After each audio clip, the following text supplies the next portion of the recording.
نتیجے میں دہشت گردوں نے اپنا نام اور رہائشی علاقوں کے بارے میں بتایا کہ وہ بلوچستان اسٹوڈنٹ فیڈریشن سے تعلق رکھتے ہیں۔ سیکیورٹی افسران نے کچھ ہی لمحوں میں ان کا ڈیٹا حاصل کر لیا۔ کچھ تگ و دو کے بعد انہیں بتایا گیا کہ پردھان منتری سے بات کرنے کے بعد ان کی ڈیمانڈ کو منظور کر لیا گیا ہے، وہ بھوج ایئرپورٹ پر اتر سکتے ہیں۔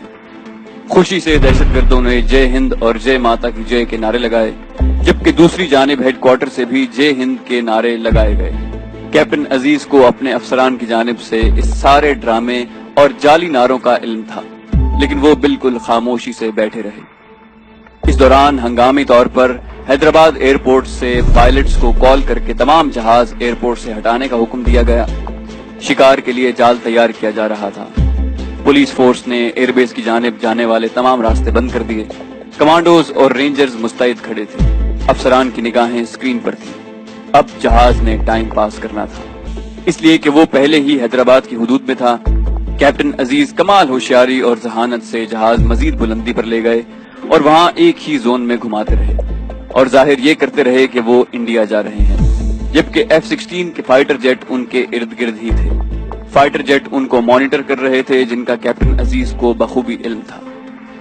رات کے اس وقت حیدرآباد ایئرپورٹ پر تمام لائٹس بند کر دی گئیں، ساتھ میں سارے شہر کی بجلی بھی بند کر دی گئی تاکہ دہشت گرد رات کے اندھیرے میں علاقہ نہ پہچان سکیں۔ ایئرپورٹ بیس سے پاک سرزمین کا ہلالی پرچم اتار کر انڈیا کا پرچم لہرا دیا گیا۔ ہیڈ کوارٹر سے ہدایات ہندی میں دی جانے لگیں اور پھر کیپٹن عزیز جہاز کو لے کر ریڈار سگنل کو فالو کرتے ہوئے جعلی بھوج ایئرپورٹ کو لینڈ کرنے والے تھے۔ سارا ایئرپورٹ خالی تھا۔ وہاں دہشت گردوں نے انڈیا کا پرچم لہراتے دیکھا تو جے ہند کے نعرے ایک بار پھر بلند کیے، ساتھ میں کیپٹن عزیز کو گالیاں بھی دیں۔ تمام کمانڈوز، ذرار فورس کے جوان اور آرمی رینجرز گھات لگائے جہاز کے اترنے کا انتظار کر رہے تھے۔ جہاز اترتے ہی پولیس فورس اور رینجرز نے گھپ اندھیرے میں گاڑیاں جہاز کے آگے کھڑی کر دیں کہ وہ ٹیک آف نہ کر سکے۔ پھر وہاں کے عملے کے روپ میں 3 اہلکار بات چیت کے بہانے سے جہاز میں بغیر ہتھیار کے داخل ہوئے۔ وہ پولیس فورس کے تربیت یافتہ خطرناک کمانڈوز تھے، جنہوں نے رضاکارانہ طور پر جہاز کے اندر بغیر ہتھیاروں کے داخل ہونے کے لیے خود کو والنٹیئر کیا تھا۔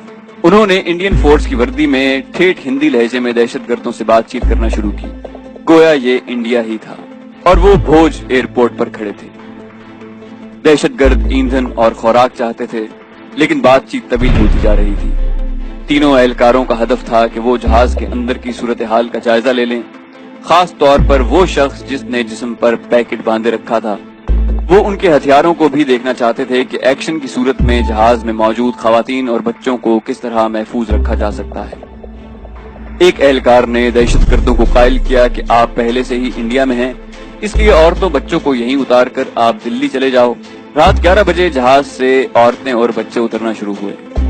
ان مسافروں کے جہاز سے اترنے کی دیر تھی کہ جہاز کے چاروں طرف اندھیرے میں خاموشی سے رینگتے ہوئے کمانڈوز ایک ہی ہلے میں تیزی کے ساتھ پہلے اور دوسرے دروازے سے اللہ اکبر کی چنگاڑ کے ساتھ دہشت گردوں پر حملہ آور ہوئے۔ اللہ اکبر کے نعرے نے دہشت گردوں کو حیرت زدہ کر دیا کہ یہ انڈیا میں اللہ اکبر کا نعرہ کیسے بلند ہوا۔ بدحواسی میں ایک دہشت گرد نے فائر کیا جو ضائع گیا۔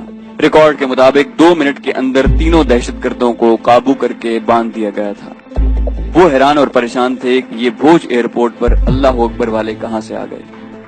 چیف کمانڈو نے آگے بڑھ کر زمین پر بندھے ہوئے دہشت گردوں کی طرف جھکتے ہوئے ان کی حیرت زدہ آنکھوں میں دیکھ کر مسکراتے ہوئے کہا، ویلکم ٹو پاکستان۔ کیپٹن عزیز بڑے ہی سکون سے بیٹھے ساری صورتحال خاموشی سے دیکھ رہے تھے۔ پھر وہ بڑے آرام سے اپنا بیگ اٹھاتے ہوئے دہشت گردوں کے قریب سے مسکراتے ہوئے جہاز سے اتر گئے۔ اس سارے ڈرامے کے ہیرو کیپٹن عزیز کو اعزازی میڈل دیے گئے، اس لیے کہ انہوں نے انتہائی تحمل کا مظاہرہ کیا تھا۔ درست کوڈ بولا، خود ہی جہاز کو بلندی پر لے گئے اور ایندھن نہ ہونے کا بہانہ بھی انہوں نے خود ہی بنایا تھا۔ اس مشن میں حصہ لینے والے پولیس فورس، آرمی افسران، کمانڈوز اور پولیس فورس کے سربراہان کو بھی اعزازات سے نوازا گیا۔ 17 سال بعد 2015 میں تینوں دہشت گردوں کو 28 مئی کو سزائے موت دے دی گئی۔ کیپٹن عزیز کی ذہانت، عقل مندی اور ہوش مندی نے پاکستان کو کسی عظیم نقصان سے بچا لیا۔ صحافیوں کے سوالوں کے جواب میں انہوں نے بتایا کہ اگر یہ دشمن سمجھتے ہیں کہ ہم موت سے ڈرتے ہیں تو سن لیں کہ مسلمان موت سے نہیں ڈرتا اور شہادت تو مسلمان کے لیے انعام ہے۔ پاکستان کے دشمنوں کو یہ خبر ہو جانی چاہیے کہ جس وطن کے بیٹے اتنے دلیر اور جانثار ہوں اس سرزمین کو کوئی شکست نہیں دے سکتا۔